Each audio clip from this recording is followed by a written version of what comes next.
morning everyone. So ఈరోజు సైబరాబాద్ కమిషనరేట్లో we have cracked and arrest చేసాము. గేమింగ్ యాక్ట్ ప్రకారం బెట్టింగ్ ప్రోత్సహిస్తున్న వెబ్సైట్స్ని వాటిని ఆ అక్యూజ్ని మనము అరెస్ట్ చేయడం జరుగుతుంది. సో దీంట్లో వచ్చి మనము అక్యూజ్డ్ 7ని ఐడెంటిఫై చేసాము. సో ఈరోజు A4, A5, A6 and A7 వీళ్ళని ఇచ్చేసాము. సో వీళ్ళు చేసేది ఏంటంటే మనల్ని ఒక 10 days క్రితం 13th రోజున ఒక Miyapur resident student actually. So student వచ్చి తను బయట చదువుకున్నాడు, బయట దేశాల్లో చదువుకుంటున్నాడు. And then he lost his money for the betting అని చెప్పి మనకి కంప్లైంట్ ఇవ్వడం జరిగింది. దాని మీద we have started our investigation. And ఆ ఇన్వెస్టిగేషన్లో మనకు తెలిసింది ఏంటంటే ఈ నలుగురు మనకి ఇమీడియట్గా ఐడెంటిఫై అయ్యారు. ఈ నలుగురు బెట్టింగ్ టెలిగ్రామ్ వీటిలలో ఛానల్స్లలో బెట్టింగ్ని ప్రోత్సహిస్తూ ప్రమోట్ చేస్తూ వీళ్ళు ప్రమోటర్స్ లాగా రోల్ తీసుకుంటున్నారు. అంటే ఒక్కొక్క దాంట్లో మీరు చూస్తే ఇంచుమించు 10,000 పైన ఫాలోవర్స్ ఉంటారు వీళ్ళకి. వీళ్ళు ఈ టెలిగ్రామ్ గ్రూప్స్లో మీరు ఈరోజు ఈ క్రికెట్లో ఇది బెట్టింగ్ చేయండి, దీనిలో గ్రౌండ్ లెవెల్లో మ్యాచ్ ఫిక్స్ అయింది, సో మీరు దీనిలో బెట్టింగ్ చేస్తే ఖచ్చితంగా దీనిలో మీకు ఇది అవుతుంది అని చెప్పి చాలా ఇన్ఫ్లుయెన్స్ చేస్తారు. They influence the young innocent minds అనమాట. సో ఎట్లా అంటే వాళ్ళు almost like brain wash type. అంటే ఈరోజు మనం పెడితే ఖచ్చితంగా డబ్బులు వస్తాయి అనే నమ్మకము అంతమంది ఫాలోవర్స్ని వాళ్ళు మిస్లీడ్ చేస్తూ వాళ్ళు ఇది చేయిస్తారు. అదొకటే కాకుండా వీళ్ళు చేస్తున్న ఇంకొక పని ఏంటంటే ఇవి temporary UPIs, temporary ID cards తోటి అకౌంట్స్ తీసుకొని డబ్బులన్నీ ఆ అకౌంట్స్కి ట్రాన్స్ఫర్ చేస్తూ ఎక్కడ మనకి ఆర్బీఐ ఫ్రేమ్వర్క్లోకి రాకుండా తప్పించుకొని ట్యాక్స్ అన్నీ తప్పించుకొని వీళ్ళు మేనేజ్ చేస్తున్నారు.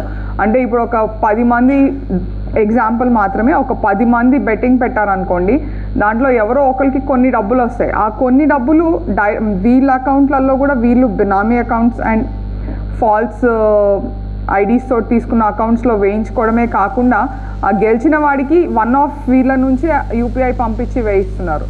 సో యూపీఐ ట్రాన్సాక్షన్స్ ఉన్నాయి, ఐఎంపీఎఫ్ ట్రాన్సాక్షన్స్ ఉన్నాయి, నెఫ్ట్ ట్రాన్సాక్షన్స్ ఉన్నాయి. అట్లా వచ్చేదేమో చాలా చిన్న మీగర్ అమౌంట్స్ చూపిస్తూ వీళ్ళు లాభాలు గ్రహించిను. అండ్ వీళ్ళకి ఇట్లా ఈ వెబ్సైట్స్ని ప్రమోట్ చేస్తూ వీళ్ళు ఇన్ఫ్లుయెన్సర్గా పనిచేస్తూ దాదాపు వీళ్ళు ఒక్కొక్కళ్ళు కమిషన్ లాగా ఇస్తారు ఆ మెయిన్ వెబ్సైట్స్కి. ఆ కమిషనే వీళ్ళు ఇంచుమించు 50-60 లక్షల వరకు ఒక్కొక్కళ్ళు సంపాదించడం జరిగింది.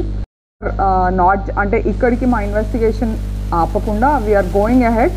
వీ విల్ సీ దట్ వీళ్ళు ఎలా తీసుకున్నారు, ఎక్కడ ఇన్వెస్ట్ చేశారు, ఈ డబ్బులు ఏమైనాయి అండ్ ట్రయల్ ఆఫ్ మనీ, ఇవన్నీ కూడా we will go head with the further investigation. So ఈ రోజుకి మటుకు మనకి A4, A5, A6 and A7 arrest చేయడం జరిగింది.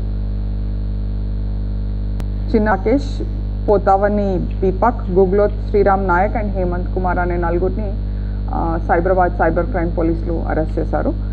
అండ్ దీనిలో భాగంగా ఒక 10 రోజుల నుంచి we have been working on the case. Then ఈ కేసులో మేజర్ వచ్చి మనకి ఈ ఇన్ఫ్లుయెన్సర్స్ ఎలా పనిచేస్తారు అంటే వీళ్ళ కమిషన్ ఇవన్నీ బేసిస్ కూడా ఏమవుతుందంటే మనకి మేజర్ మనం ఈరోజు అరెస్ట్ చేసిన వాళ్ళు ఈ తెలుగు స్పీకింగ్ స్టేట్స్లలో ఇన్ఫ్లుయెన్స్ చేసి గ్రూప్స్ ఉన్నవాళ్ళు. అంటే వీళ్ళ టార్గెట్ ఆడియన్స్ ఎవరు అని అంటే తెలుగు స్పీకింగ్ స్టేట్స్లో ఉన్న మన తెలుగు ప్రజలు. సో అలాంటి ఒక ఫ్రాడ్ ర్యాకెట్ని మనం బయట పెట్టడం జరుగుతుంది. అండ్ దీనిలో భాగంగా మనకి ఏమవుతుందంటే మనం గత కొన్ని రోజులుగా చూస్తున్నాము తెలంగాణ అండ్ ఆంధ్రప్రదేశ్లో బెట్టింగ్ అన్నది గేమింగ్ యాక్ట్లో భాగంగా బ్యాన్ అయ్యి ఉన్న ఇది నడుస్తుంది. అండ్ దీనిలో మనకు కొన్ని గత రోజుల నుంచి చూస్తుంది ఏంటంటే సూసైడ్స్, స్పెసిఫిక్గా సూసైడ్స్, ఫ్యామిలీ రిఫ్ట్స్, ఫ్యామిలీలో గొడవలు, అవన్నీ ఆ డిఫరెన్సెస్ అవి కూడా మనం చూస్తూ ఉన్నాము. అండ్ ఒక సీరియస్ డెట్ ట్రాప్లోకి పడిపోతున్నారు. అప్పు చేస్తున్నారు, మళ్ళీ వస్తుంది, మళ్ళీ పెడితే వస్తుంది అని చెప్పి అప్పు చేస్తున్నారు, మళ్ళీ పెడుతున్నారు, మళ్ళీ ఆ ట్రాప్లో పడిపోతున్నారు. ఆ సైకిల్లో, విషస్ సైకిల్ ఏదైతే ఉందో దాంట్లోంచి చాలామంది బయటికి రాలేకపోతున్నారు. సో ఒకటి చెప్పాలనుకుంటుంది ఏంటంటే, online betting, physical betting, which ever it is, betting is banned in Telangana by gaming act ద్వారా, అమెండ్మెంట్ ద్వారా మనకి బెట్టింగ్ అన్నది బ్యాన్ అయి ఉంది.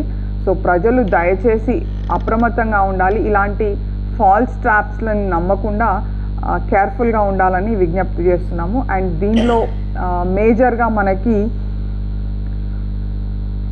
Successful investigation was led by my inspector Shankaraiah and team. మా ఎస్ఐస్ ఇంకా they have been working whole night, so ఇంకా SIs అందరూ రాలేదు. And closely monitored by my ACP Ravinder garu. వీళ్ళు చాలా కృషి చేశారు. ఆల్మోస్ట్ గత 10 రోజుల్లో ఒక 5-6 రోజులు they really spent sleepless nights, and yesterday whole night they were out for working on this, and I commend each and everyone's effort. Thank you.